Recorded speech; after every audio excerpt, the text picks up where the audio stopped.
दोस्तों एक बार फिर से स्वागत है आप सभी का आपके अपने favourite English learning channel English with Deepika Kumawat पर। दोस्तों आज के इस वीडियो में हम डिस्कस करने जा रहे हैं द हिंदू एडिटोरियल का वोकैब एनालिसिस। आशा करती हूँ कि आप इन सेशंस के साथ रेगुलरली जुड़ रहे हैं और इनका बेनिफिट भी उठा रहे हैं, क्योंकि इन सेशंस का मकसद है आपकी वोकैब पावर को और ज़्यादा इन्हांस करना। और ये जो वोकैब सेशंस है ये bank, SSC, railway, UPSC, defence या फिर किसी भी कॉम्पिटिटिव एग्जाम के लिए इक्वली बहुत ही ज़्यादा इंपॉर्टेंट है। तो चलिए और ज़्यादा देर ना करते हुए बढ़ते हमारे वोकैब शो की ओर और जानेंगे कि आज का हमारा सबसे पहला वर्ड कौन सा होता है। तो दोस्तों आज का हमारा सबसे पहला वर्ड आता है एक्वेंट। दोस्तों एक्वेंट का मतलब होता है परिचित कराना, जानकारी देना, किसी से मिलवाना, किसी चीज़ से परिचित मतलब कि कराना। तो उसे हम क्या कहेंगे, उसे हम एक्वेंट कहेंगे। यानी कि एक्वेंट का मतलब होता है कि किसी व्यक्ति को दूसरे व्यक्ति से, जगह से, चीज़ से या फिर किसी इंफॉर्मेशन से जो है वो परिचित कराना या फिर उसकी जानकारी देना। ये जो वर्ड है वो तब यूज़ होता है जब किसी को पहली बार किसी चीज़ के बारे में बताया जाए या फिर उसका इंट्रोडक्शन कराया जाए, ताकि वो उसे जान सके या फिर उसके बारे में जो है वो अवेयर हो जाए, उसको इन्फॉर्मेशन मिल जाए। एक्वेंट का जो यूज़ है वो सिर्फ लोगों से मिलवाने के लिए ही नहीं होता है, बल्कि किसी को मतलब कि अगर आप कोई रूल समझा रहे हो, उससे आप इंट्रोड्यूस करवा रहे हो, कोई प्रोसेस समझा रहे हो, कोई सिस्टम समझा रहे हो, किसी प्लेस के बारे में बता रहे हो, किसी सिचुएशन से आप फेमिलियर बना रहे हो उसे, तो उसके लिए भी हम जो है वो एक्वेंट का यूज़ कर सकते हैं। ठीक है, ध्यान देने वाली बात यह है कि एक्वेंट का जो मतलब है वो सिर्फ इंट्रोड्यूस कराना नहीं होता। इसमें जो है वो किसी को सिर्फ मिलवाना ही नहीं, बल्कि उसे जो है वो किसी चीज़ के बारे में इतनी जानकारी देने का आइडिया होता है कि सामने वाला जो है वो उस चीज़ को समझने लगे या फिर उसे पहचानने जानने लगे। तो उससे हम जो है वो एक्वेंट कहेंगे। जैसे कि आपको अगर एग्जांपल दूँ तो मान लीजिए कि स्कूल का, मान लीजिए कि आपका पहला दिन है और जो टीचर्स है वो आपको क्या कर रहे हैं कि सारे स्टूडेंट्स को जो है वो मतलब कि स्कूल के रूल्स समझा रहे हैं कि इस तरीके से आपको रूल्स फॉलो करने हैं। तो ये क्या हो गया कि टीचर ने क्या किया कि आपको जो है वो रूल्स का परिचय दिया, रूल्स आपको समझाए, तो ये भी एक्वेंट करना होता है। या फिर इसी तरीके से कंपनी में जो है वो ज्वाइनिंग के बाद नए एम्प्लॉय को जो है वो ऑफिस के सिस्टम से फैमिलियर कराया जाता है, तो इसे भी हम एक्वेंट कह सकते हैं। एक दोस्त जो है वो तुम्हारी मुलाकात अपने भाई से कराता है, अपनी फैमिली से कराता है, तो उसे भी हम एक्वेंट कहेंगे। या फिर किसी नए सॉफ्टवेयर का यूज़ करने से पहले जो है वो तुम्हें उसके फीचर्स मतलब कि समझाए जाते हैं, तो वो भी एक्वेंट करवाना हो गया। तो इन सारी सिचुएशंस में हम जो है वो मतलब कि एक्वेंट का यूज़ कर सकते हैं। लेकिन दोस्तों एक इंपॉर्टेंट चीज़ आपको ध्यान रखनी है कि एक्वेंट का जो मतलब है वो सिर्फ मीट नहीं होता। क्योंकि मीट का क्या मतलब होता है कि किसी से मिलना। ठीक है, जब हम किसी से मिलते हैं तो हम उसे मीट कहते हैं, ठीक है, मीटिंग कहते हैं जैसे हम। लेकिन एक्वेंट का मतलब होता है किसी को किसी व्यक्ति या फिर चीज़ से परिचित कराना, उसके बारे में जानकारी देना, इन्फॉर्मेशन देना। तो उस ये चीज़ आपको ध्यान रखनी है कि मीट और एक्वेंट में क्या डिफरेंस है। ठीक है, यानी कि हर हर मतलब कि एक्वेंट में किसी को फैमिलियर बनाया जाता है, लेकिन हर मीट एक्वेंट नहीं होता। ये चीज़ आपको ध्यान रखनी है। जैसे कि मान लीजिए कि फॉर एग्जांपल मैं पहली बार जो है वो अपने नए टीचर से मिली, तो ये एक तरीके से मीट हो सकता है कि भाई हम जो दोनों हैं वो पहली बार मिले। ठीक है, हमने कोई बात नहीं की, बस मिले हम, लेकिन प्रिंसिपल ने तुम्हें स्कूल के रूल्स समझाए, तो ये होता है एक्वेंट करना, कि उन्होंने किसी चीज़ को आपको एक्सप्लेन किया है, ठीक है, आपको समझाया है, तो उसे हम एक्वेंट करना कहेंगे। और साथ ही साथ दोस्तों ये भी ध्यान रखना है कि हमारे पास पार्ट्स ऑफ स्पीच में वर्ब है, यानी कि क्रिया है। अब दोस्तों अगर बात की जाए इसके सिनोनिम्स की, तो यहाँ पर हमारे पास 3 वर्ड्स हैं, इंट्रोड्यूस, इन्फॉर्म या फिर फैमिलियराइज। ठीक है, हमारे पास सबसे पहला वर्ड कौन सा आता है, इंट्रोड्यूस। इंट्रोड्यूस का मतलब होता है कि किसी व्यक्ति का पहली बार किसी दूसरे व्यक्ति से परिचय कराना। ठीक है, इंट्रोड्यूस जो है वो ज़्यादातर लोगों का इंट्रोडक्शन कराने के लिए यूज़ होता है, जबकि एक्वेंट किसी व्यक्ति को किसी पर्सन, प्लेस, इंफॉर्मेशन या फिर सिस्टम से फेमिलियर कराने पर भी हम मतलब कि यूज़ कर सकते हैं। तो ये जो डिफरेंस है वो आपको ध्यान रखना है कि इंट्रोड्यूस में हम जो है वो सिर्फ मतलब कि मैन टू मैन, यानी कि मतलब कि व्यक्ति से दूसरे व्यक्ति का जो है वो मतलब कि हम क्या कराते हैं, इंट्रोडक्शन कराते हैं, जबकि एक्वेंट में हम जो है वो किसी व्यक्ति का पर्सन, प्लेस, थिंग या फिर मतलब कि इंफॉर्मेशन सिस्टम, फैमिली, इन सारी चीज़ों से भी जो है वो हम मतलब कि इंट्रोडक्शन करवा सकते हैं। दूसरा हमारा वर्ड आता है इन्फॉर्म। दोस्तों इन्फॉर्म का मतलब होता है किसी बात की जानकारी देना। इन्फॉर्म सब मतलब कि सिर्फ इन्फॉर्मेशन देने पर फोकस करता है, जबकि एक्वेंट इन्फॉर्मेशन देकर किसी को उस चीज़ से फेमिलियर भी बनाता है। ये भी चीज़ आपको ध्यान रखनी है।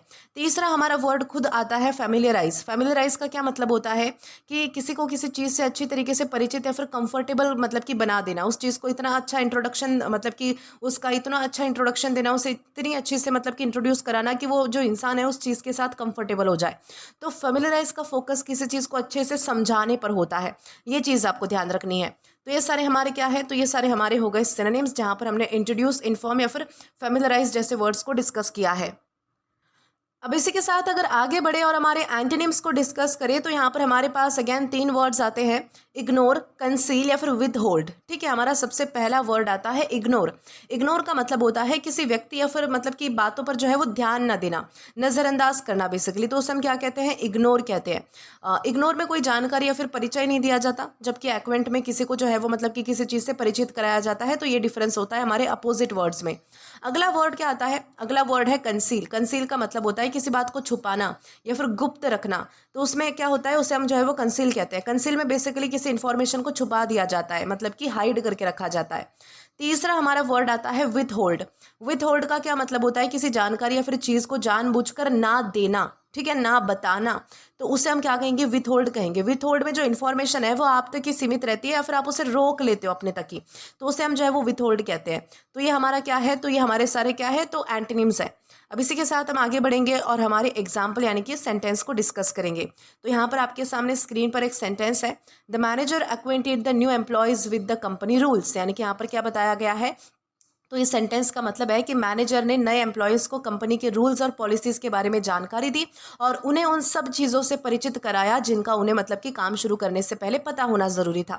यहाँ पर एक्वेंटेड का मतलब सिर्फ रूल्स बताना नहीं था, बल्कि उन्हें इतनी जानकारी देना है कि वो कंपनी के एनवायरनमेंट और काम करने के तरीके को अच्छी तरीके से समझ सके।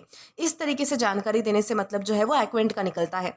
इस सेंटेंस में एक्वेंटेड का फोकस किसी को किसी इन्फॉर्मेशन या फिर सिस्टम से फेमिलियर बनाने पर है, तो ये चीज़ आपको ध्यान रखनी है। आई होप आपको अच्छे से समझ आ चुका है कि एक्वेंट यानी क्या होता है और कैसे हम इसका अलग अलग सेंटेंसेस में यूज़ कर सकते हैं। इसी के साथ हम आगे बढ़ेंगे हमारे अगले वर्ड की ओर। अब दोस्तों इसके बाद हमारा अगला वर्ड आता है ब्रोच। दोस्तों ब्रोच का क्या मतलब होता है, इसका मतलब होता है बात छेड़ना, किसी मुद्दे को उठाना, किसी विषय को उठाना, चर्चा शुरू करना या फिर किसी मुद्दे का उल्लेख करना। ठीक है, तो उससे हम क्या कहेंगे, उसे हम कहेंगे ब्रोच करना।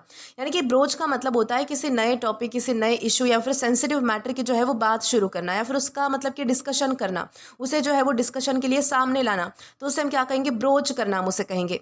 ये जो वर्ड है वो तब यूज़ होता है जब कोई व्यक्ति किसी ऐसे टॉपिक को कॉन्वर्जेशन में लेकर आए जिसके बारे में पहले बात नहीं हो रही थी। ठीक है, कई बार वो टॉपिक इंपॉर्टेंट, डिफिकल्ट या फिर थोड़ा सेंसिटिव भी हो सकता है। ऐसा भी हो सकता है कि वो टॉपिक जो है वो बार बार अवॉइड किया जा रहा है, टाला जा रहा है, लोग उससे मतलब कि बातें करने से बच रहे हैं। लेकिन अगर आप उस मुद्दे को उठाते हो तो उसे हम ब्रोच करना कहते हैं।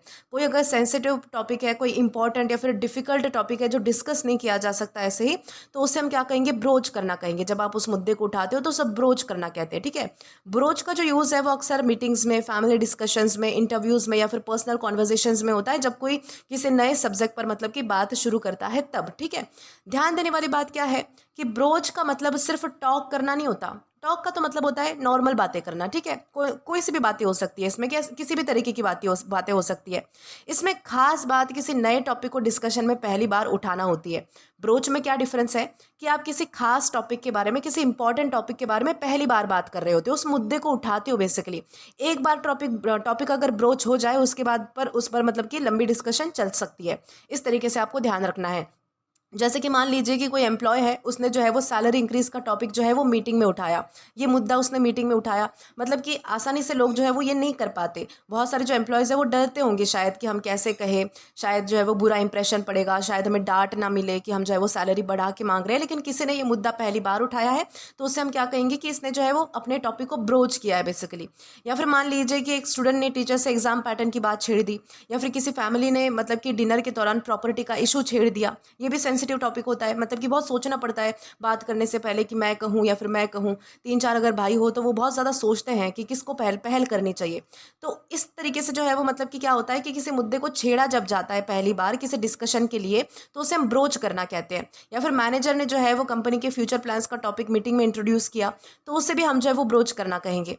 लेकिन दोस्तों इंपॉर्टेंट चीज़ क्या है कि ब्रोच का मतलब सिर्फ और सिर्फ डिस्कस करना नहीं होता, क्योंकि डिस्कस करने का क्या मतलब होता है, किसी टॉपिक पर बात करना। ब्रोच का मतलब होता है किसी टॉपिक को पहली बार डिस्कशन के लिए उठाना, मुद्दा उठाना, तो उससे हम क्या कहेंगे, कहेंगे। ये डिफरेंस आपको समझना है। जैसे कि मान लीजिए कि हम जो है वो मतलब कि बजट के बारे में बात कर रहे हैं, ऐसा अगर आपको मैं कहूँ तो ये होता है डिस्कस करना कि भाई हम जो है वो नॉर्मल जो है वो डिस्कस कर रहे हैं, बातचीत कर रहे हैं एक टॉपिक के ऊपर। लेकिन किसी ने अचानक सैलरी इंक्रीज का टॉपिक उठा लिया बातों बातों में, ठीक है, तो वो होता है ब्रोच करना। इस तरीके से आपको ध्यान रखना है। और दोस्तों ये भी ध्यान रखना है कि हमारे पास पार्ट्स ऑफ स्पीच में वर्ब है, यानी कि क्रिया है। अब दोस्तों इसी के साथ अगर हमारे सिनोनिम्स की ओर बढ़ा जाए तो हमारे पास यहाँ पर 3 वर्ड्स आते हैं, इंट्रोड्यूस, मेंशन या फिर रेज। सबसे पहला हमारा वर्ड क्या आता है, इंट्रोड्यूस। इंट्रोड्यूस का मतलब होता है किसी नए टॉपिक, आइडिया या फिर व्यक्ति को मतलब कि पहली बार सामने लाना। इंट्रोड्यूस जो है वो उन लोगों या फिर आइडियाज़ या फिर टॉपिक्स मतलब कि यूज़ होता है जो सबके सामने मतलब कि पहली बार लाया जाता है, तो उसे हम क्या कहेंगे, इंट्रोड्यूस करना हम उसे कहेंगे, बेसिकली परिचित कराना। ठीक है। दूसरा हमारा वर्ड आता है मेंशन। मेंशन का क्या मतलब होता है, किसी बात का संक्षिप्त रूप में उससे मतलब कि जिक्र करना, उसे हम मेंशन कहते हैं। मेंशन में सिर्फ किसी बात का नाम लिया जा सकता है, ठीक है, लेकिन ब्रोच में उस टॉपिक को डिस्कशन के लिए उठाया जाता है। तो ये डिफरेंस होता है मेंशन और ब्रोच में। तीसरा हमारा वर्ड आता है रेज। रेज का क्या मतलब होता है कि किसी इशू या फिर क्वेश्चन को सामने रखना, उसे उठाना, बेसिकली किसी मुद्दे को उठाना, तो उसे हम रेज कहते हैं। रेज किसी इशू को ऑफिशियली या फिर जनरली सामने लाने पर फोकस करता है, जबकि ब्रोच जो है वो मतलब कि किसी कॉन्वर्जेशन में उस टॉपिक की शुरुआत करने पर जोर देता है। ये चीज़ आपको ध्यान रखनी है। तो ये सारे हमारे क्या है, तो सिनोनिम्स है जहाँ पर हमने इंट्रोड्यूस, मेंशन या फिर रेज जैसे वर्ड्स को डिस्कस किया है। अब इसी के साथ अगर एंटोनिम्स को डिस्कस किया जाए तो यहाँ पर हमारे पास अगेन 3 वर्ड्स आते हैं, अवॉइड, इग्नोर या फिर सप्रेस। सबसे पहला हमारा वर्ड आता है अवॉइड। अवॉइड का मतलब होता है किसी टॉपिक या फिर सिचुएशन से बचना। अवॉइड में जो है वो व्यक्ति जो है वो टॉपिक को छेड़ता नहीं है, उससे बचने की कोशिश करता है कि जितना टाला जा सकता है उतना टालो, इस तरीके से। या फिर हमारा दूसरा वर्ड आता है इग्नोर। इग्नोर का मतलब होता है किसी बात पर ध्यान ना देना या फिर उसका जिक्र ना करना, नज़रअंदाज करना, तो उसे हम जो है वो इग्नोर कहते हैं। तीसरा हमारा वर्ड आता है सप्रेस। सप्रेस का मतलब होता है किसी बात को या फिर इंफॉर्मेशन को दबा देना या फिर सामने ना आने देना, ठीक है, तो उसे हम सप्रेस कहते हैं। सप्रेस में जो है वो बेसिकली टॉपिक को जानबूझकर छुपाया जाता है या फिर रोका जाता है, ये चीज़ आपको ध्यान रखनी है। तो ये सारे हमारे क्या है, तो एंटोनिम्स है। अब अगर बात की जाए इसके एग्जाम्पल की, तो यहाँ पर हमारे पास एक सेंटेंस है, she finally broach the subject of marriage with her parents. यानी कि सेंटेंस का मतलब क्या है कि उस लड़की ने आखिरकार अपने पेरेंट्स के सामने शादी का जो टॉपिक है वो छेड़ ही दिया। ये थोड़ा सेंसिटिव टॉपिक होता है कि कोई लड़की अगर सामने से इस चीज़ के बारे में बात कर रही है तो उसे बहुत ही सोचना समझना पड़ता है, तो इसलिए यहाँ पर ब्रोच का हमने यूज़ किया है कि काफ़ी हिम्मत जुटाने के बाद उसने ये जो बात है वो आखिरकार छेड़ ही दी। हो सकता है कि वो इस बात को काफ़ी लंबे समय से कहना चाहती थी, लेकिन हिचकिचाहट या फिर सिचुएशन की वजह से पहले से मतलब कि वो बात नहीं कर पा रही थी। जब उसने पहली बार इस सब्जेक्ट को कॉन्वर्जेशन में उठाया तब ब्रोच वर्ड यूज हुआ, ठीक है। तो यहाँ पर ब्रोच का मतलब सिर्फ शादी के बारे में बात करना नहीं था, बल्कि पहली बार उस टॉपिक को डिस्कशन के लिए सामने लाने से हमारा मतलब था ब्रोच का, ठीक है। इस तरीके से आपको समझना है कि ब्रोच यानी क्या होता है। इसी के साथ हम आगे बढ़ेंगे हमारे अगले वर्ड की ओर। अब दोस्तों इसके बाद हमारा अगला वर्ड आता है कोहेरेंट। कोहेरेंट का मतलब होता है सुसंगत, तार्किक, क्रमबद्ध, यानी कि स्पष्ट और समझ में आने वाला या फिर आपस में जुड़ा हुआ। यानी कि कोहेरेंट का मतलब होता है कि कोई बात, कोई लिखा हुआ कंटेंट, स्पीच या फिर आइडिया जो लॉजिकल है, वेल ऑर्गेनाइज है और आसानी से समझ में आने वाला है। बेसिकली ये जो कोहेरेंट वर्ड है ये तब यूज़ होता है जब किसी व्यक्ति की बात या फिर किसी की राइटिंग के जो सारे पॉइंट्स होते हैं वो एक दूसरे से अच्छे से जुड़े होते हैं और उनमें कोई उलझन या फिर कॉन्ट्राडिक्शन नहीं होता।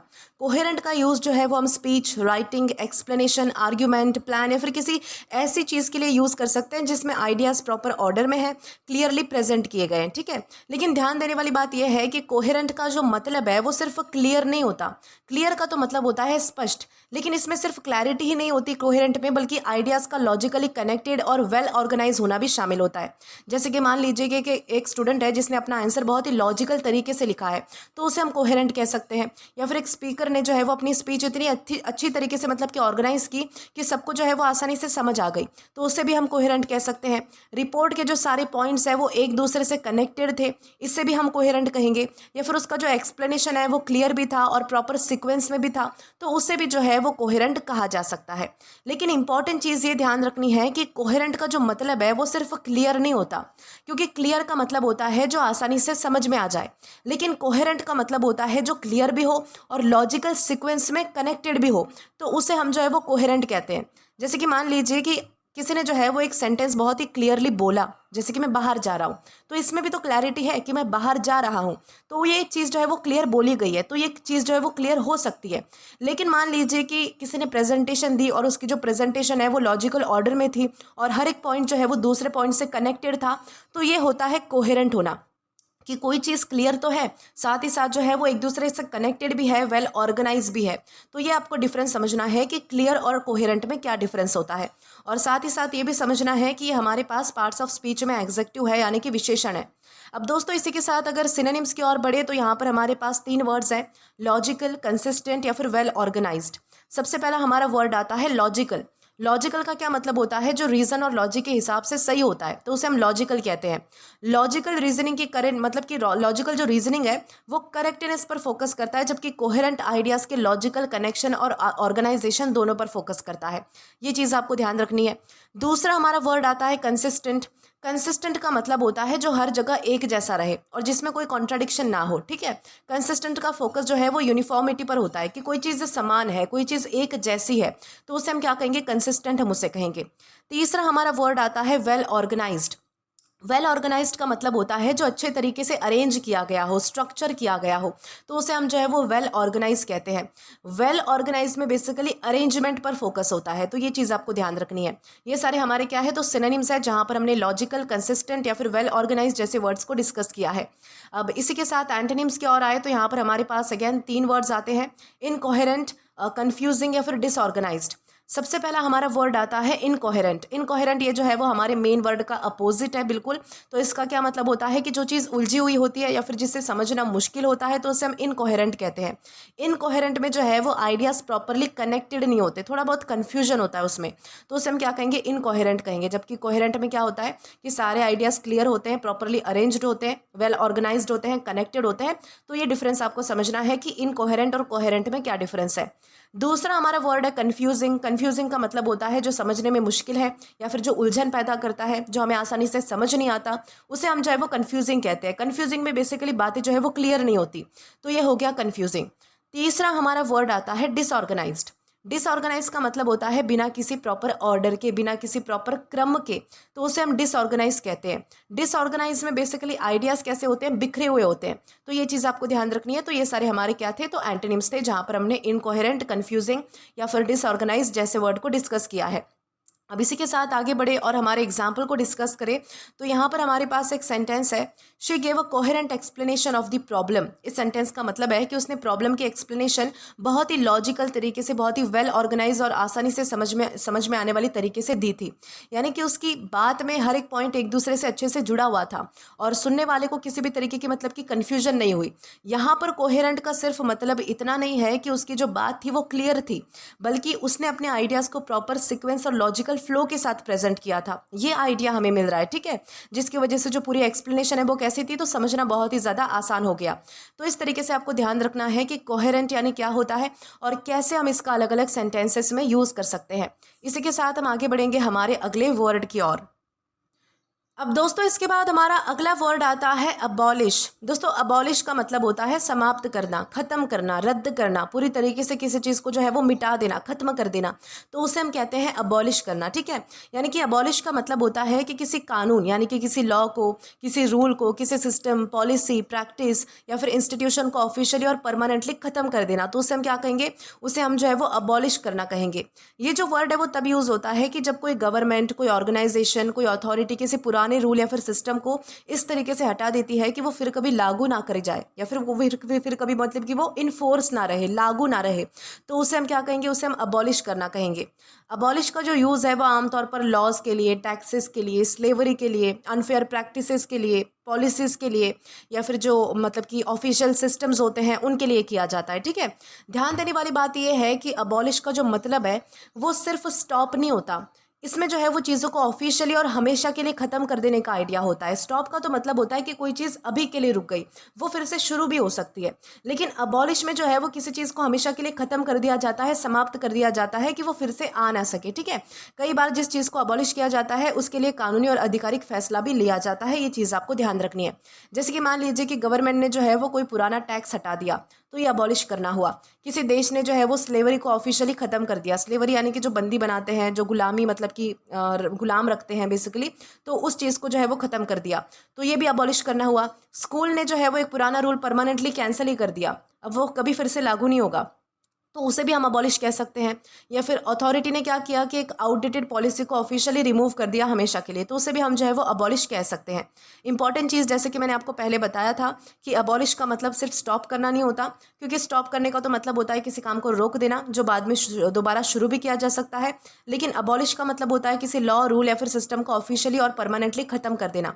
जैसे कि मान लीजिए कि स्कूल ने जो है वो 1 हफ्ते के लिए यूनिफॉर्म का रूल जो है वो रोक दिया है। अब ऐसा तो है नहीं कि स्कूल जो है वो फिर से कभी यूनिफॉर्म आपको पहनने के लिए कहेगा ही नहीं, कुछ टाइम के लिए रोका है ना, तो ये होता है स्टॉप। ठीक है, ये फिर से शुरू हो सकता है। यूनिफॉर्म जो है वो 1-2 हफ्ते के बाद में फिर से आपको मतलब कि पहनने के लिए कहा जाएगा, फिर से आपको फोर्स किया जाएगा। लेकिन मान लीजिए कि स्कूल ने यूनिफॉर्म का जो रूल है वो हमेशा के लिए ही ऑफिशियली ख़त्म कर दिया है, तो ये होता है अबॉलिश करना, कि कोई चीज़ जो है वो हमेशा के लिए जो है वो ख़त्म हो चुकी है और वो फिर से कभी लाइफ में लागू नहीं की जाएगी, तो उसे हम कहते हैं अबॉलिश करना। इस तरीके से आपको समझना है कि स्टॉप और अबॉलिश में डिफरेंस क्या होता है। अब दोस्तों साथ ही साथ आपको ये भी ध्यान रखना है कि हमारे पास पार्ट्स ऑफ स्पीच में वर्ब है, यानी कि क्रिया है। सिनोनिम्स की बात की जाए तो यहाँ पर हमारे पास 3 वर्ड्स हैं, एलिमिनेट, रिपील या फिर टर्मिनेट। सबसे पहला हमारा वर्ड आता है एलिमिनेट। एलिमिनेट का क्या मतलब होता है, किसी चीज़ को पूरी तरीके से हटा देना, खत्म कर देना। ठीक है, एलिमिनेट जो ये जो वर्ड है वो किसी चीज़ को रिमूव करने के लिए, हटाने के लिए हम यूज़ करते हैं। दूसरा हमारा वर्ड आता है रिपील।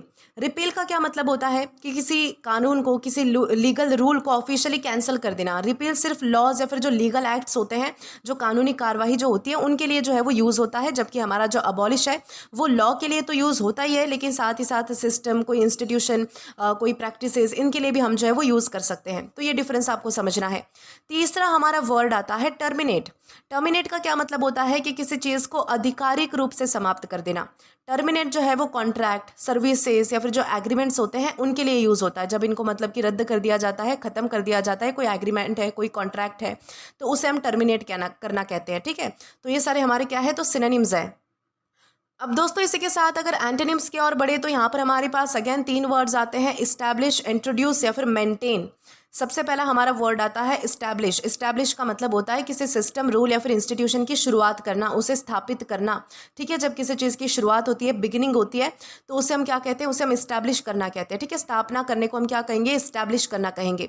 दूसरा हमारा वर्ड आता है इंट्रोड्यूस। इंट्रोड्यूस का क्या मतलब होता है कि किसी नए लॉ, रूल, पॉलिसी को मतलब कि लागू करना, किसी चीज़ को शुरू करना, किसी चीज़ की जानकारी देना, किसी चीज़ को परिचित करवाना पहली बार के लिए, तो उसे हम इंट्रोड्यूस करना कहते हैं। तीसरा हमारा वर्ड आता है मेंटेन। मेंटेन का क्या मतलब होता है कि किसी सिस्टम या फिर रूल या फिर प्रैक्टिस को जारी रखना, किसी चीज़ को कंटिन्यू रखना, बनाए रखना। जो बनाए रखने वाला सेंस किसी वर्ड में से आता है उसे हम मेंटेन करना कहते हैं। तो ये क्या है, हमारे सारे एंटोनिम्स हो गए। ठीक है, अब इसी के साथ एग्जाम्पल की ओर बढ़ते हैं। एग्जाम्पल की सहायता से हम समझने की कोशिश करेंगे इस वर्ड को। तो यहाँ पर आपके सामने एक सेंटेंस है, the government decided to abolish the outdated law. यानी कि यहाँ पर क्या बताया गया है कि सेंटेंस का मतलब है कि गवर्नमेंट ने फैसला किया कि वो पुराने और अब जरूरत ना रह गए कानून को ऑफिशियली और हमेशा के लिए क्या कर देंगी, तो खत्म कर देगी। ठीक है, यानी कि यहाँ पर अबॉलिश का मतलब जो है वो सिर्फ लॉ को कुछ समय के लिए रोक देने के लिए, यानी कि कुछ समय के लिए खत्म नहीं किया जा रहा है, बल्कि परमानेंटली किया जा रहा है। इस सेंस में हमने जो है वो अबॉलिश का यूज किया है, यानी कि जिसमें अथॉरिटी किसी लॉ या फिर सिस्टम को पूरी तरीके से समाप्त कर देती है, खत्म कर देती है, तो उसे हम कहते हैं अबॉलिश। इसी तरीके से आपको अच्छे से समझ आ चुका है कि अबॉलिश यानी क्या होता है। तो इसी के साथ हम आगे बढ़ेंगे हमारे अगले वर्ड की ओर। अब दोस्तों इसके बाद हमारा अगला वर्ड आता है बॉल्क। दोस्तों बॉल्क का मतलब होता है हिचकिचाना, किसी चीज़ से मना कर देना, पीछे हट जाना या फिर करने से इनकार कर देना कोई काम, तो उसे हम बॉल्क कहते हैं। ठीक है, बॉल्क का मतलब होता है कि किसी काम को करने में हिचकिचाना, अचानक से मना कर देना, आगे बढ़ने से इनकार कर देना। खासकर जब कोई काम मुश्किल होता है, रिस्की होता है, कोई काम मतलब कि कोई चीज़ महंगी होती है, कोई काम अनकंफर्टेबल आपको लगता है, तो उस काम जो है वो बॉल्क का यूज़ करते हैं। जब आप जो है वो पीछे हट जाते हो, उस काम को मना कर देते हो करने से, या फिर मतलब कि हिचकिचाने लगते हो तब। ठीक है, ये जो वर्ड है वो तब यूज़ होता है जब कोई व्यक्ति या फिर कभी कभी कोई जो जानवर है, जैसे कि घोड़ा, किसी काम को करने के लिए तैयार नहीं होता है, वहीं पर रुक जाता है, मना कर देता है, तो उसे हम जो है वो बॉल्क कहते हैं। ठीक है, बॉल्क का जो यूज़ है वो अक्सर तब होता है जब आपको पहले लगता है कि काम ठीक है, हो जाएगा, काम कर दिया जाएगा, हो सकता है ये काम, लेकिन बाद में किसी वजह से आपको मतलब कि अचानक अगर कोई व्यक्ति पीछे हट जाता है, करने से उसे इनकार कर देता है, तो उससे हम जो है वो बॉल्क कहते हैं। ठीक है, लेकिन ध्यान देने वाली बात यह है कि बॉल्क का मतलब सिर्फ रिफ्यूज़ करना नहीं होता, क्योंकि रिफ्यूज़ का मतलब होता है मना करना, लेकिन बॉल्क में अक्सर जो है वो हिचकिचाहट, डाउट, यानी कि रिलक्टेंस का आइडिया होता है कि किसी काम को जो है वो वो टालने का आइडिया होता है। रिलेक्टेंस का क्या मतलब होता है कि किसी काम को जो है वो टालना, आगे बढ़ा देना, ना करना, अनिच्छा होना, बेसिकली इच्छा ना होना, ठीक है। कई बार व्यक्ति जो है वो सीधा मना नहीं करता, बल्कि पहले रुकता है, सोचता है, फिर आगे बढ़ता है, फिर बाद में इनकार करता है। तो इस प्रोसेस को भी हम जो है वो बल्क कह सकते हैं। जैसे कि मान लीजिए कि एक कस्टमर है जो कि कोई चीज़ खरीद रहा है, लेकिन वो ज़्यादा प्राइस देखकर जो है वो प्रोडक्ट खरीदने से हिचकिचा रहा है, तो उसे भी हम बल्क करना कहेंगे, ठीक है। क्योंकि मतलब कि उसको हिचकिचाहट महसूस हो रही है, उसे प्राइस ही लग रही है वो चीज़, तो वो नहीं खरीद पा रहा है। या फिर मान लीजिए कि स्टूडेंट ने स्टेज पर स्पीच देने से मना कर दिया, तो ये भी बॉल्क करना होता है। ड्राइवर जो है वो खराब रोड देखकर आगे बढ़ने से रुक गया, तो ये भी बॉल्क करना होता है। घोड़ा जो है वो बड़ी बाधा देखकर जो है वो आगे बढ़ने से इनकार कर देता है, तो वो भी मतलब कि क्या होता है, बॉल्क करना होता है। लेकिन दोस्तों, जैसे कि मैंने आपको पहले बताया कि बॉल्क का मतलब जो है वो सिर्फ रिफ्यूज़ करना नहीं होता। रिफ्यूज़ का मतलब होता है सीधा मना कर देना, जबकि बॉल्क का मतलब होता है हिचकिचाना या फिर किसी वजह से आगे बढ़ना या फिर काम करने से इनकार कर देना, तो उसे हम कहते हैं बॉल्क। जैसे कि मान लीजिए कि किसी व्यक्ति ने जो है वो इनविटेशन को सीधा मना कर दिया, तो ये होता है रिफ्यूज़ करना, कि भाई मना कर दिया, ठीक है। लेकिन जब मान लीजिए कि कोई इंसान है, उसे बहुत ही रिस्की काम करने को कहा जाए और वो पहले हिचकिचाए और फिर मना कर दे, तो ये होता है बॉल्क करना। सोचने समझने के बाद मना कर देना किसी काम को करने से, तो उसे हम बॉल्क कहते हैं, ठीक है। और ये भी ध्यान रखना है कि हमारे पास पार्ट्स ऑफ स्पीच में वर्ब है, यानी कि क्रिया है। अब इसी के साथ आगे बढ़े और हमारे सिनोनिम्स को डिस्कस करें, तो यहाँ पर हमारे पास 3 वर्ड्स हैं, हेजिटेट, रिफ्यूज़ या फिर फ्लिंच। ओके, सबसे पहला हमारा वर्ड क्या आता है, हेजिटेट आता है। हेजिटेट का मतलब होता है किसी काम को करने से पहले थोड़ा रुकना, अनश्योर होना, हिचकिचाना जिसे हम कहते हैं, ठीक है, उसे हम हेजिटेट कहेंगे। हेजिटेट में जो है वो इंसान को थोड़ा डाउट होता है, अनसर्टेनिटी होती है, किसी बात का मतलब कि पक्का पता नहीं होता कि वो करेगा या फिर नहीं करेगा, तो वो सारे कॉन्सिक्वेंसेस सोचने के बाद डिसीजन लेता है कि उसे करना चाहिए या फिर ना करना चाहिए, तो उसे हम कहेंगे हेजिटेट करना, हिचकिचाना, ठीक है, उसे हम क्या कहेंगे, हेजिटेट। अगला हमारा वर्ड आता है रिफ्यूज़। रिफ्यूज़ का मतलब होता है किसी बात या फिर रिक्वेस्ट को सीधे तौर पर मना कर देना, तो उसे हम क्या कहेंगे, रिफ्यूज़ कहेंगे। रिफ्यूज़ में सीधा इनकार होता है, मुंह पे मना कर दिया जाता है कि मैं ये काम नहीं कर सकता, तो उसे हम जो है वो रिफ्यूज़ कहते हैं। फ्लिंच हमारा तीसरा वर्ड है। फ्लिंच का मतलब होता है कि डर, दर्द या फिर सरप्राइज की वजह से अचानक पीछे हट जाना या फिर झिझक जाना। फ्लिंच ये जो वर्ड है, ये एक तुरंत फिजिकल या फिर इमोशनल रिएक्शन होता है, ठीक है। यानी कि अगर आप किसी चीज़ से डर रहे हो, आपको किसी चीज़ का मतलब भय है, आप अगर मतलब कि किसी चीज़ से सरप्राइज हो जाते हो, तो उसकी वजह से अगर आप पीछे हट जाते हो, अचानक से रुक जाते हो, झिझक जाते हो, तो उसे हम जो है वो फ्लिंच करना कहते हैं। तो ये सारे हमारे क्या है, तो सिनोनिम्स है, जहाँ पर हमने हेजिटेट, रिफ्यूज़ या फिर फ्लिंच जैसे वर्ड्स को डिस्कस किया है। अब एंटोनिम्स की ओर आते हैं, तो यहाँ पर हमारे पास अगेन 3 वर्ड्स हैं, जहाँ पर हमारे पास कौन कौन से वर्ड्स हैं, तो एक्सेप्ट है, प्रोसीड है या फिर एग्री है। सबसे पहला हमारा वर्ड आता है एक्सेप्ट। एक्सेप्ट का मतलब होता है किसी बात या फिर रिक्वेस्ट को मान लेना, स्वीकार कर लेना, मान्यता दे देना, तो उससे हम क्या कहते हैं, एक्सेप्ट कहते हैं। एक्सेप्ट में बेसिकली व्यक्ति जो है वो तैयार रहता है किसी चीज़ को मतलब कि स्वीकार करने के लिए। अगला वर्ड हमारा आता है प्रोसीड। प्रोसीड का मतलब होता है बिना रुके आगे बढ़ना या फिर काम जारी रखना, तो उसे हम प्रोसीड कहते हैं। प्रोसीड में व्यक्ति जो है वो काम को क्या करता है, कंटिन्यू करता है, तो उसे हम प्रोसीड कहेंगे। तीसरा हमारा वर्ड आता है एग्री। एग्री का मतलब होता है किसी बात या फिर काम के लिए मतलब कि सहमति देना। एग्री करना यानी कि किसी बात को मतलब कि सहमति दे देना, तो उसे हम क्या कहेंगे, एग्री करना कहेंगे। तो ये सारे हमारे क्या है, तो एंटोनिम्स है। अब इसी के साथ आगे बढ़े और हमारे एग्जाम्पल को डिस्कस करें, तो यहाँ पर हमारे पास एक सेंटेंस है, many people balk at paying such a high price. यानी कि यहाँ पर क्या बताया गया है, इस सेंटेंस का मतलब है कि बहुत से लोग इतनी ज़्यादा कीमत चुकाने से हिचकिचाते हैं और मना कर देते हैं। उन्हें लगता है कि प्राइस बहुत ही ज़्यादा है, इसलिए वो पेमेंट करने के लिए मतलब कि तैयार नहीं होते। तो यहाँ पर balk का मतलब क्या मतलब है, इसका मतलब मना करना नहीं है, बल्कि महंगा होने की वजह से हिचकिचाना है, यानी कि थोड़ी सी मतलब कि अनिच्छा दिखाना या फिर आगे ना बढ़ पाना। इस तरीके से हमने इस सेंस में यूज़ किया है, ठीक है। इस सेंटेंस में balk ये बताता है कि लोग उस हाई प्राइस को देखकर, यानी कि ज़्यादा पैसे को देखकर पेमेंट करने से कंफर्टेबल या फिर विलिंगली फील नहीं करते हैं, यानी कि इच्छा से देने के लिए मतलब कि फील नहीं करते हैं, ठीक है। इस तरीके से आपको ध्यान रखना है कि हमारे इस balk, इस वर्ड का मतलब क्या होता है। इसी के साथ हम आगे बढ़ेंगे हमारे अगले वर्ड की ओर। अब दोस्तों, इसके बाद हमारा अगला वर्ड आता है कंसिलिएट। कंसिलिएट का क्या मतलब होता है, समझौता करना, मेल मिलाप करना, शांत कराना, किसी को मनाना, सुलह कराना, संबंध सुधारना या फिर नाराजगी दूर करना किसी की, तो उसे हम क्या कहेंगे, उसे हम कंसिलिएट करना कहेंगे। यानी कि कंसिलिएट का मतलब होता है कि किसी नाराज या फिर गुस्से में मौजूद व्यक्ति को शांत करना, उसकी नाराजगी दूर करना या फिर उसके साथ फिर से अच्छे संबंध बनाना, तो उसे हम क्या कहते हैं, कंसिलिएट करना हम उसे कहते हैं।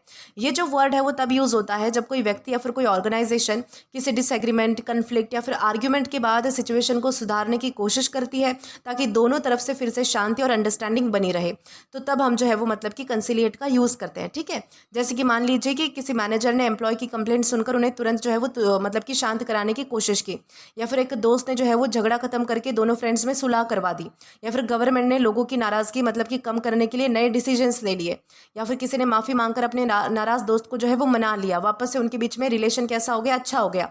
तो ये सब जो है वो हमारे कंसिलिएट के ही मतलब कि एग्जाम्पल्स है।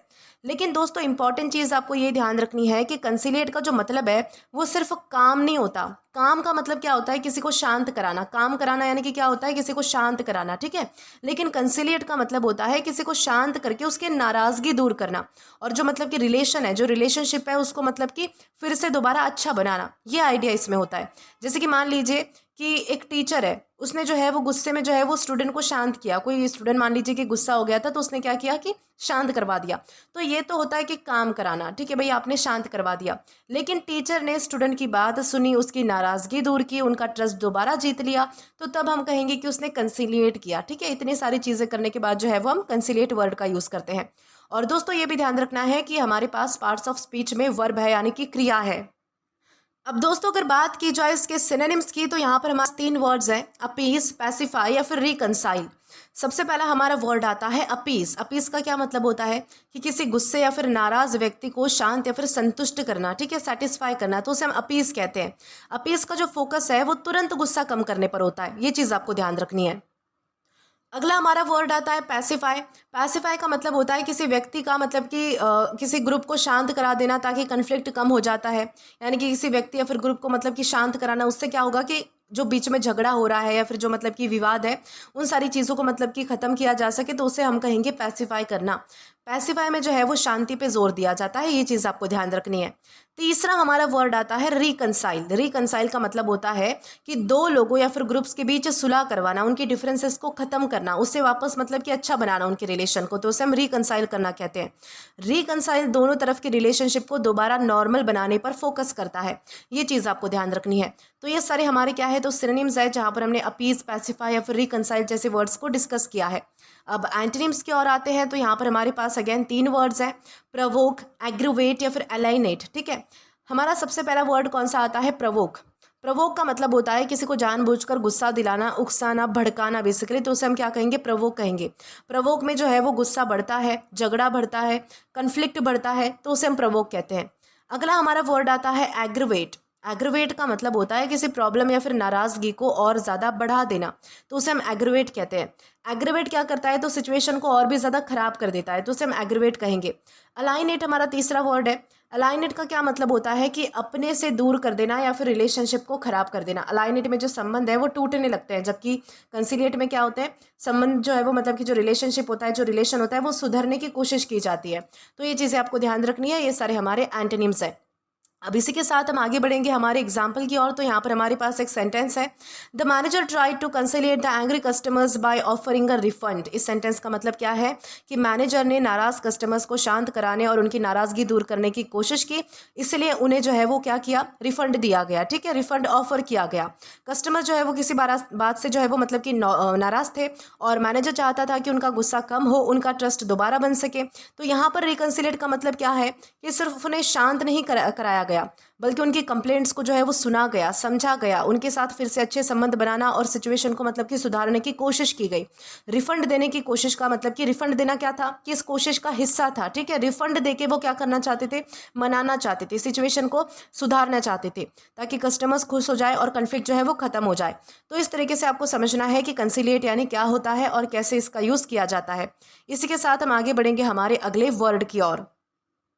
अब दोस्तों इसके बाद हमारा अगला वर्ड आता है अक्यूमन। अक्यूमन का क्या मतलब होता है, बहुत ज़्यादा सूझबूझ होना, तीक्ष्ण बुद्धि होना, यानी कि बहुत ही ज़्यादा मतलब कि जो इंटेलेक्चुअल व्यक्ति होता है या फिर जिसके पास गहरी समझ होती है, चतुर जो व्यक्ति होता है, जो मतलब कि बहुत ही क्लेवर तरीके से डिसीजन ले सकता है।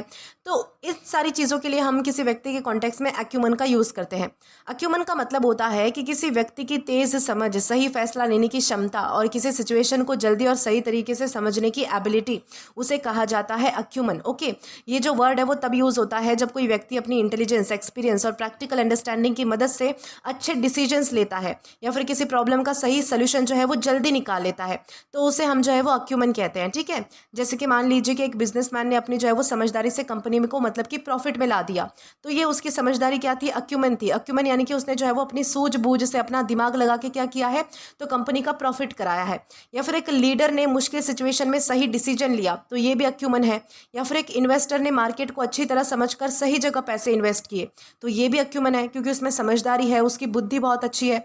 या फिर एक मैनेजर ने प्रॉब्लम को जल्दी से समझकर उसका प्रैक्टिकल सोल्यूशन निकाल दिया, तो ये भी अक्यूमेंट होता है। ये जो सारे एग्जाम्पल्स है ये हमारे अक्यूमेंट के हैं। ठीक है, लेकिन दोस्तों एक चीज़ आपको ध्यान रखनी है कि अक्यूमेंट का जो मतलब है वो सिर्फ इंटेलिजेंस नहीं होता है। इंटेलिजेंस का मतलब होता है सामान्य बुद्धि या फिर सीखने की क्षमता, लेकिन अक्यूमेंट का क्या मतलब होता है? तेज समझ के साथ साथ प्रैक्टिकल जजमेंट और सही डिसीजन लेने की क्षमता।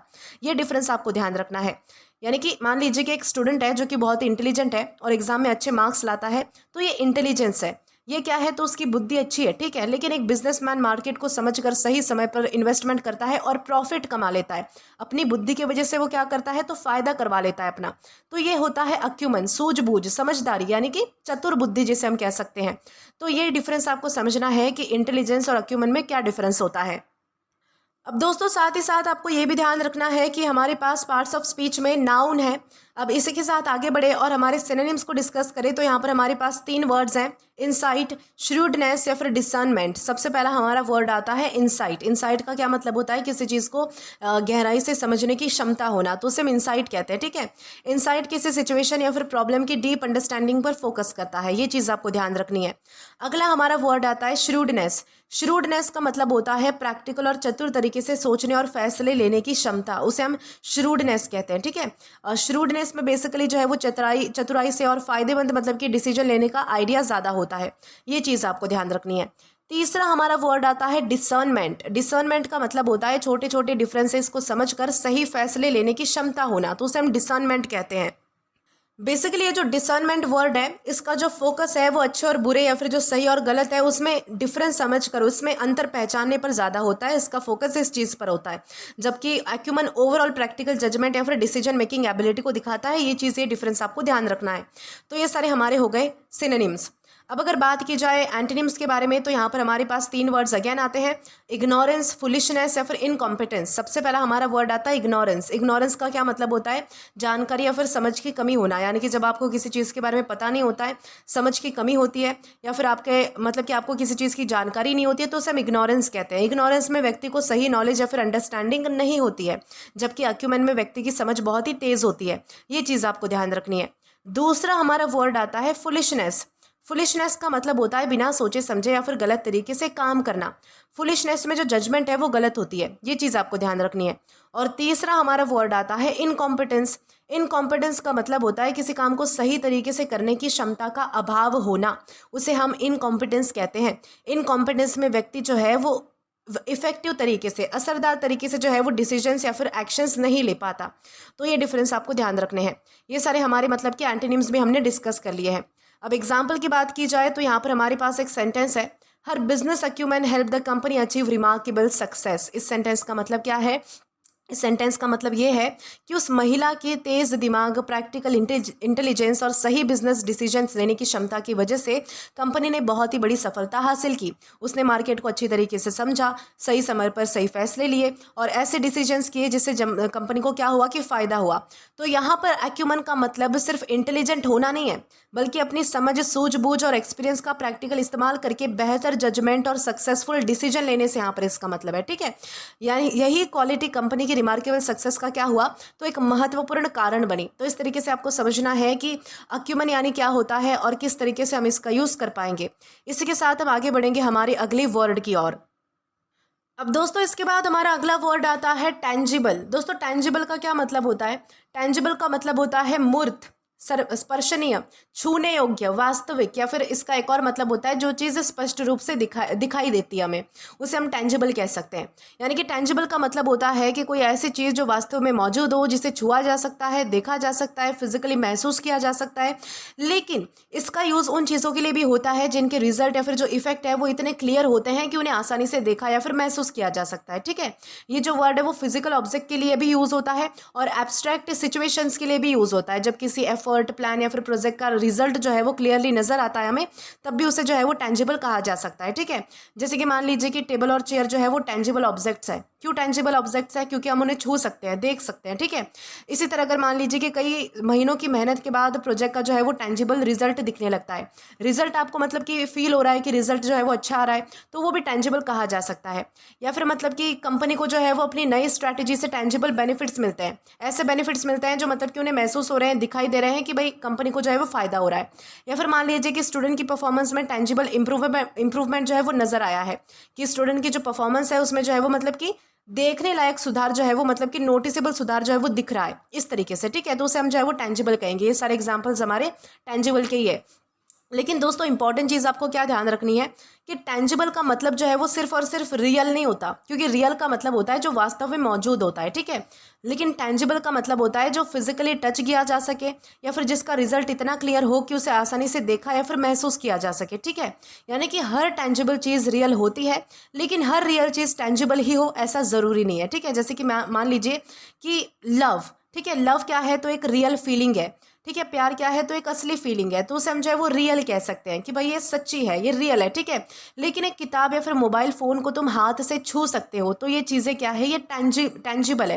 या फिर कंपनी की प्रोग्रेस, आप उसे महसूस कर सकते हो कि भाई कंपनी की प्रोग्रेस हो रही है, उसे भी आप देख सकते हो, तो ये भी क्या है? तो टेंजिबल है। इस तरीके से आपको डिफरेंस समझना है कि रियल में और टेंजिबल में क्या डिफरेंस होता है। ठीक है, और ये भी ध्यान रखना है कि हमारे पास पार्ट्स ऑफ स्पीच में एग्जेक्टिव है, यानी कि विशेषण है।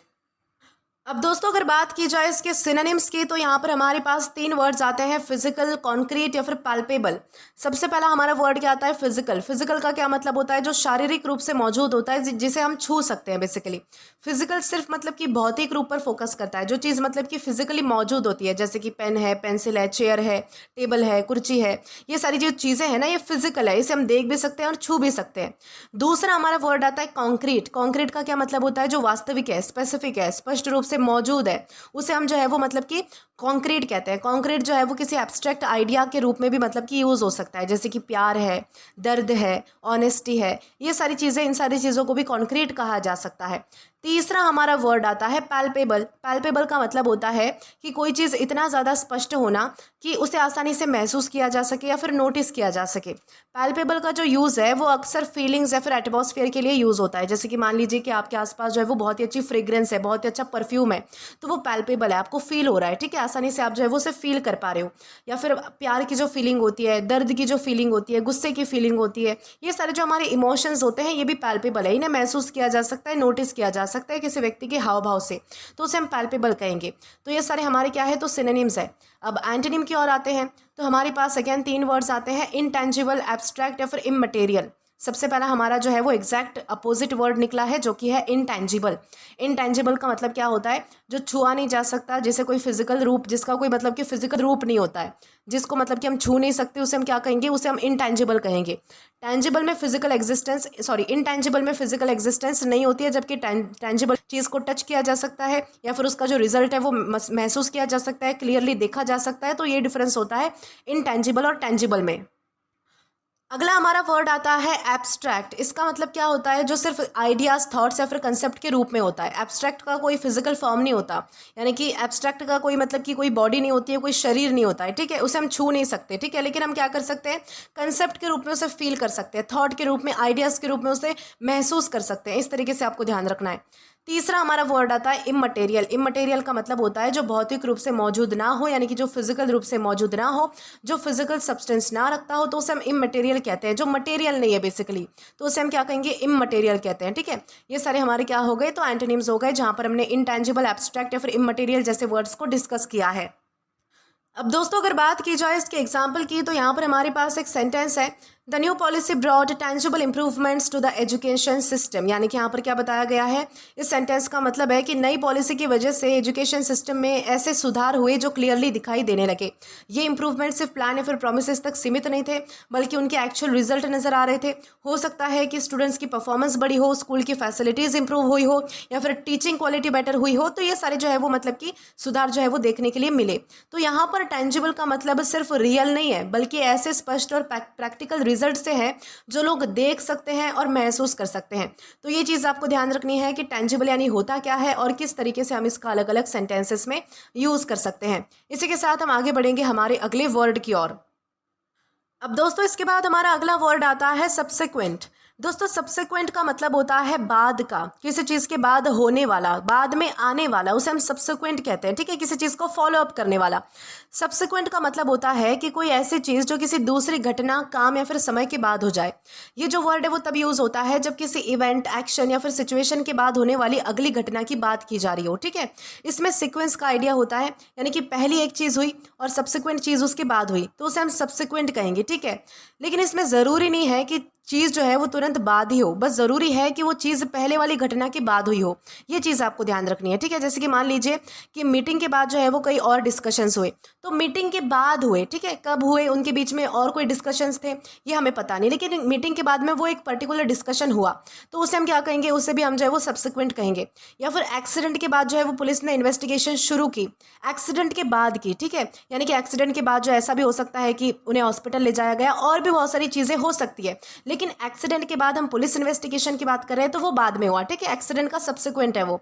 या फिर एग्जाम के बाद के दिनों में जो है वो रिजल्ट्स प्रिपेयर किए गए, हो सकता है कि एग्जाम के दिनों के बाद में पेपर चेक किए गए, उन्हें जो है वो कंपाइल किया गया, रिजल्ट निकाला गया, तो और भी प्रोसेसेस हो सकती है, लेकिन रिजल्ट जो है वो एग्जाम के बाद में ही आया ना, तो ये सब्सिक्वेंट होता है। ठीक है, कंपनी ने पहले प्रोडक्ट लॉन्च किया और उसके बाद कई सारे नए अपडेट्स दिए, तो ये भी होता है सब्सिक्वेंट। यानी कि ये सारे एग्जाम्पल हमारे सब्सिक्वेंट की है। लेकिन इंपॉर्टेंट चीज़ आपको क्या ध्यान रखनी है कि सब्सिक्वेंट का मतलब होता सब्सिक्वेंट का जो मतलब है वो सिर्फ नेक्स्ट नहीं होता है, क्योंकि नेक्स्ट का क्या मतलब होता है, जो चीज़ तुरंत बाद में आ जाती है, जो चीज़ मतलब कि एक घटना के होने के तुरंत बाद होनी चाहिए, तो उसे हम नेक्स्ट कहते हैं। ठीक है, लेकिन सब्सिक्वेंट का मतलब होता है कि जो चीज़ किसी चीज़ के कभी भी बाद आए। ठीक है, चाहे वो तुरंत ना आए, कुछ समय बाद आए, उसके बीच में और सारी घटनाएं आ सकती है, लेकिन वो बाद में आती है। बाद में वाला सेंस जो है वो इसमें ज़रूरी है, चाहे वो मतलब कि किसी भी 2-3 घटना के बाद में भी हो सकता है। जैसे कि मान लीजिए कि मंडे के बाद जो है वो ट्यूसडे आता है, ये बिल्कुल नेक्स्ट है, एक दिन का भी गैप, मतलब कि गैप ही नहीं है। मंडे के दूसरे मतलब कि दूसरे दिन हमें क्या देखने मिलता है, ट्यूसडे मिलता है, तो ये होता है नेक्स्ट, कि किसी चीज़ के तुरंत बाद कोई दूसरी चीज़ आ जाना। लेकिन मीटिंग के बाद जो भी डिसीजंस हुए वो अगले कुछ दिनों में लिए गए, हो सकता है कि इन कुछ दिनों में और कुछ काम किए गए हो, तो अगले कुछ दिनों में लिए गए ना डिसीजंस, तो वो बाद में। ठीक है, बाद का आइडिया यहाँ पर ज़रूरी है, ये चीज़ आपको बस इतना ध्यान रखनी है। नेक्स्ट इसका मतलब नहीं होता है, ऐसा ज़रूरी नहीं है कि हमेशा एकदम मतलब कि डिसीजन लेने के बाद में ही कोई चीज़ हो रही है, बल्कि नेक्स्ट ही हो रही है, ऐसा ज़रूरी नहीं होता है। वो कभी भी हो सकती है, लेकिन बाद वाला सेंस इसमें ज़रूरी है, तो ये चीज़ आपको ध्यान रखनी है। और ये भी ध्यान रखना है कि हमारे पास पार्ट्स ऑफ स्पीच में एग्जेक्टिव्स है, यानी कि विशेषण है।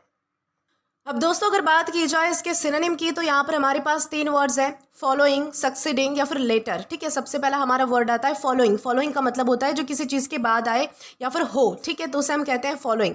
फॉलोइंग अक्सर जो है वो तुरंत आने वाली, तुरंत बाद में आने वाली चीज़ के लिए हम जो है वो यूज़ करते हैं। सक्सीडिंग हमारा दूसरा वर्ड है।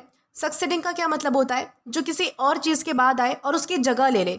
सक्सीडिंग में क्या इंपॉर्टेंट चीज़ है कि सक्सीडिंग का जो यूज़ है वो सीक्वेंस या फिर रिप्लेसमेंट के कॉन्टेक्स्ट में यूज़ होता है, या तो कोई चीज़ बाद में आती है या फिर उस चीज़ को हटाकर वो उसकी जगह ले लेती है। ये चीज़ आपको ध्यान रखनी है, ये कॉन्टेक्स्ट आपको जो है वो ध्यान रखना है। तीसरा हमारा वर्ड आता है लेटर। लेटर का क्या मतलब होता है, जो बाद में होता है, एक जनरल वर्ड है, जबकि सब्सिक्वेंट जो है वो ज़्यादा फॉर्मल है और किसी स्पेसिफिक पहले इवेंट बाद में होने वाली चीज़ को दिखाता है। तो ये सारे हमारे क्या है, तो सिनोनिम्स है, जहाँ पर हमने फॉलोइंग, सक्सीडिंग या फिर लेटर जैसे वर्ड्स को जो है वो डिस्कस किया है। अब एंटोनिम्स की ओर आए तो यहाँ पर हमारे पास अगेन कुछ वर्ड्स है, प्रीवियस, प्रायर या फिर अर्लियर। सबसे पहला हमारा वर्ड आता है प्रीवियस। प्रीवियस का मतलब होता है जो पहले हुआ हो। ठीक है, पहले हुआ हो, किसी इवेंट के पहले। सब्सिक्वेंट में बाद में होता है, प्रीवियस में पहले होता है। प्रायर का मतलब होता है जो किसी और चीज़ से पहले हो, तो उसे हम प्रायर कहते हैं। प्रायर पहले के समय पर फोकस करता है, ये चीज़ आपको ध्यान रखनी है। अर्लियर का भी यही मतलब होता है, जो पहले हुआ हो या फिर जो पहले आया हो, तो उसे हम अर्लियर कहते हैं। अर्लियर किसी भी पहले के समय को बता सकता है, ये भी चीज़ आपको ध्यान रखनी है। तो ये सारे हमारे क्या है, तो एंटीनिम्स है, जहाँ पर हमने प्रीवियस, प्रायर या फिर अर्लियर जैसे वर्ड्स को यूज़ किया है। अब इसी के साथ आगे बढ़े और हमारे एग्जाम्पल को डिस्कस करें तो यहाँ पर हमारे पास एक सेंटेंस है, the company made several changes in the subsequent months. यानी कि सेंटेंस का मतलब क्या है कि कंपनी ने अगले कुछ महीनों में यानी कि किसी पहले इवेंट के बाद वाले महीनों में कई बदलाव किए। हो सकता है कि पहले कंपनी ने कोई नई पॉलिसी का प्रोडक्ट लॉन्च किया हो, उसके बाद कई महीनों में मतलब कि बाद के आने वाले महीनों में उसमें जो है वो और इंप्रूवमेंट्स या फिर चेंजेस किए गए हो। तो यहाँ पर सब्सिक्वेंट का मतलब सिर्फ नेक्स्ट मंथ नहीं है, ऐसा ज़रूरी नहीं है कि अगले ही महीने में कर दिया, बल्कि उस इवेंट के बाद में आने वाले महीनों से है। हो रहा है कोई काम लेकिन बाद में हो रहा है, ये नहीं बताया गया है कि कितने बाद में हो रहा है, ठीक है। लेकिन ये तो नहीं है कि नेक्स्ट ही हो रहा है, नेक्स्ट वाला सेंस इसमें नहीं है, ये चीज़ आपको ध्यान रखनी है। आई होप आपको अच्छे से समझ आ चुका है कि सब्सिक्वेंट यानी क्या होता है। इसी के साथ हम आगे बढ़ेंगे आज के हमारे लास्ट वर्ड की ओर और जानेंगे कि वो वर्ड हमारा कौन सा होता है। अब दोस्तों आज का हमारा लास्ट वर्ड आता है कॉलेरिक। दोस्तों कॉलेरिक का मतलब होता है जो बहुत ही ज़्यादा गुस्सैल होता है, क्रोधी होता है, चिड़चिड़ा होता है, जिससे जल्दी गुस्सा आता है, तो उसे हम क्या कहेंगे, उसे हम कॉलेरिक कहेंगे। यानी कि कॉलेरिक का मतलब होता है ऐसा व्यक्ति जो बहुत ही जल्दी गुस्सा हो जाता हो, छोटी छोटी बातों पर चिढ़ जाता हो, या फिर जिसका स्वभाव बहुत ज़्यादा गुस्से वाला हो, तो उसे हम जो है वो कॉलेरिक कहते हैं, ठीक है। ये जो वर्ड है वो किसी व्यक्ति के टेम्परामेंट यानी कि स्वभाव को डिस्क्राइब करता है, ना कि सिर्फ एक बार के गुस्से को। अगर कोई इंसान अक्सर गुस्सा करता है और उसका नेचर ही शॉर्ट टेम्पर्ड है तो उसे कॉलेरिक कहा जा सकता है, ठीक है। ऐसा नहीं है कि कोई सिचुएशन पर गुस्सा है, क्योंकि सिचुएशन पर तो कोई भी गुस्सा हो सकता है। अगर कोई सिचुएशन ऐसी है जो गुस्से करने लायक है तो उस पर तो मतलब कि शांत स्वभाव वाला व्यक्ति भी एक बार को गुस्सा हो जाएगा। लेकिन कॉलेरिक क्या दिखाता है कि वो व्यक्ति हमेशा से ही ऐसा है, ऐसा मतलब कि चिड़चिड़ा है, उसका नेचर ही वैसा है, वो मतलब कि अच्छी चीज़ में भी मतलब कि गुस्सा ही होगा, इस तरीके से, ठीक है। जैसे कि मान लीजिए कि फॉर एग्जाम्पल कि एक मैनेजर है जो कि छोटी छोटी गलतियों पर भी जो है वो एम्प्लॉयज़ को मतलब कि गुस्सा कर देता है। कोई और होता तो शायद वो उस जगह पर शांत भी रह पाता, लेकिन क्योंकि ये कॉलेरिक है, इसका मिजाज ही ऐसा है, इसका नेचर ही ऐसा है कि हमेशा गुस्सा करने वाला, तो इसलिए ये क्या करता है कि छोटी छोटी गलतियों पर भी डांट देता है। या फिर मान लीजिए कि एक टीचर है जो कि हर छोटी बात पर चिढ़ जाती है, या फिर मान लीजिए कि किसी व्यक्ति का स्वभाव ही इतना गुस्से वाला है कि लोग उससे बात करते वक्त संभल कर रहते हैं कि क्या पता कब गुस्सा हो जाए, हमारी कोई गलती ना हो तो भी हम पर गुस्सा हो जाए, तो इस तरीके से, ठीक है। तो ये हमें समझना है कि गुस्सा मतलब कि जो इंसान जिसके नेचर में गुस्सा होता है तो उसे हम क्या कहते हैं, उसे हम कॉलेरिक कहते हैं। लेकिन एक और चीज़ आपको इंपॉर्टेंट चीज़ आपको ये ध्यान रखनी है कि कॉलेरिक का मतलब सिर्फ एंग्री नहीं होता, क्योंकि एंग्री का मतलब होता है इस समय में गुस्सा होना, प्रेजेंट टाइम में गुस्सा होना। जैसे कि मैंने आपको बताया कि कोई अगर शांत व्यक्ति भी है और अगर कोई ऐसी घटना है कि गुस्से करने वाली घटना है तो उस पर उसको भी गुस्सा आ जाएगा। लेकिन कॉलेरिक का मतलब होता है कि ऐसा व्यक्ति जिसका स्वभाव ही गुस्से वाला है, जिसका स्वभाव कैसा है, जल्दी गुस्से वाला है, जल्दी गुस्सा होने वाला है, ठीक है, इस तरीके से। जैसे कि मान लीजिए कि कहीं पर जो है वो ट्रैफिक जाम लगा हुआ है और किसी को जो है वो मीटिंग में पहुंचना है, और जो मतलब कि कार में मतलब कि कार ड्राइव कर रहा है लेकिन मतलब कि सिग्नल की वजह से वो रुका हुआ है और वो काफ़ी लेट हो चुका है, तो उसे उस टाइम पर गुस्सा आएगा। हो सकता है कि जनरली उसे गुस्सा ना आता हो, लेकिन आज क्योंकि वो लेट हो रहा है, उसे काम है, तो उसे उस टाइम पर गुस्सा आ गया, ठीक है। ये होता है एंग्री। ये क्या है, हमारा जनरल वर्ड है, एंग्री है, ठीक है।